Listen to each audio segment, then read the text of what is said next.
we are talking about episode 2. And episode 2, I didn't love it like I loved episode 1. Like, I really liked episode 1. Episode 2 was okay. You got Obi-Wan.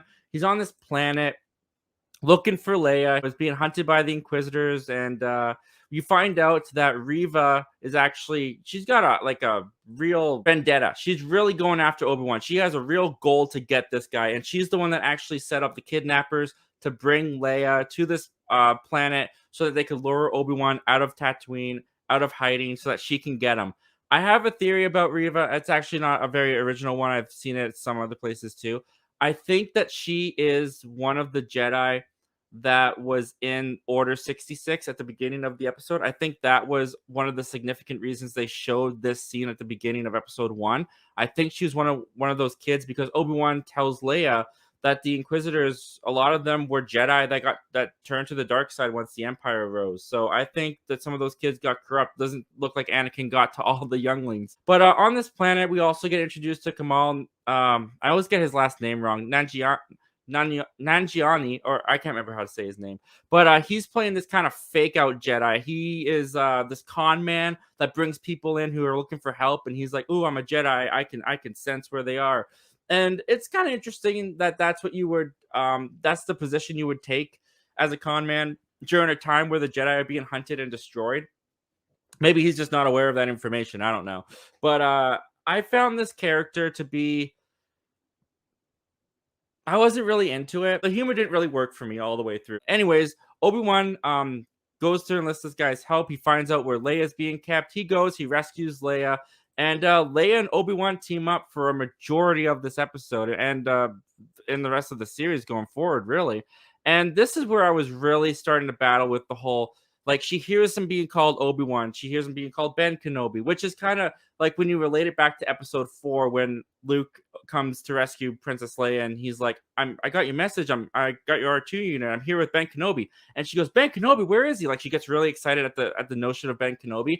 I found that connection kind of cool. Obi-Wan, he gets Leia, but then there's this wanted Obi-Wan message that goes across the galaxy to every bounty hunter because Reva's looking for Obi-Wan in the city. They lock down all the ports, and Leia notices the wanted hologram that Obi-Wan is on, and she just freaks out. She's like, "Are you the real kidnapper? I'm getting out of here. You're not a real Jedi," and she just takes off running. It was one of those moments where you're like, okay, yeah, she's kind of used as a narrative plot sometimes. If you look at Leia, she's there to get Obi-Wan off of Tatooine to get on this adventure and get hunted by Riva and Vader. And Leia is along for the ride. And I do like the little actress that is playing Leia. I think she's adorable. I think she really captures the kind of the snappy, the snarky, the strength that Princess Leia had. Like, Leia didn't take any crap from anybody. I think this little girl really captured Carrie Fisher's performance in that way. But yeah, she goes running off. So Obi-Wan has to chase after her, and he's being chased by bounty hunters.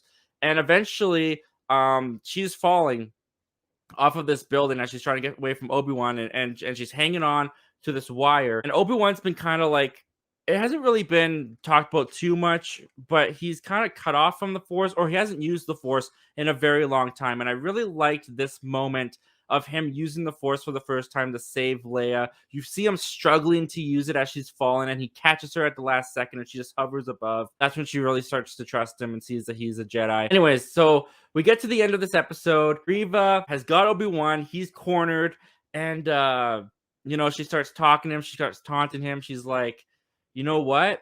Anakin Skywalker, he's alive. He's Darth Vader is gonna find you, and Anakin is alive. And I'm not gonna lie.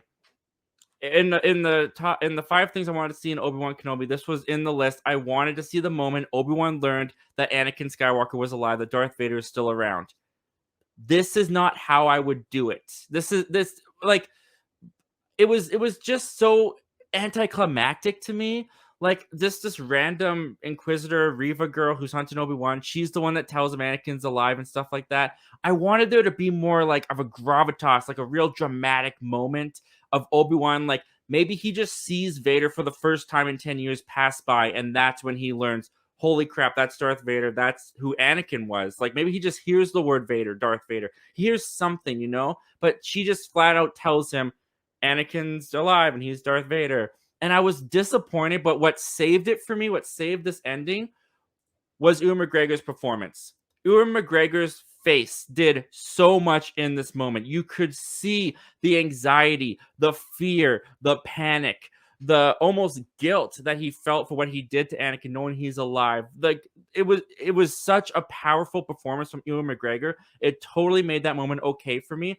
And this episode ends with a bang when he is just, he's muffling out Leia's voice and he just says Anakin, and boom, cut to Anakin in the back, I think it's a bacta tank, I can't remember exactly, but he's being healed and his eyes just pop open and the episode ends. And I don't know, I haven't seen too many people talk about this. It could just have been a cut for the show. I think that Obi-Wan called out to Anakin in the Force, and that got me chills like all the way up my arm when he says Anakin, and it just cuts to Anakin's eyes just bursting open.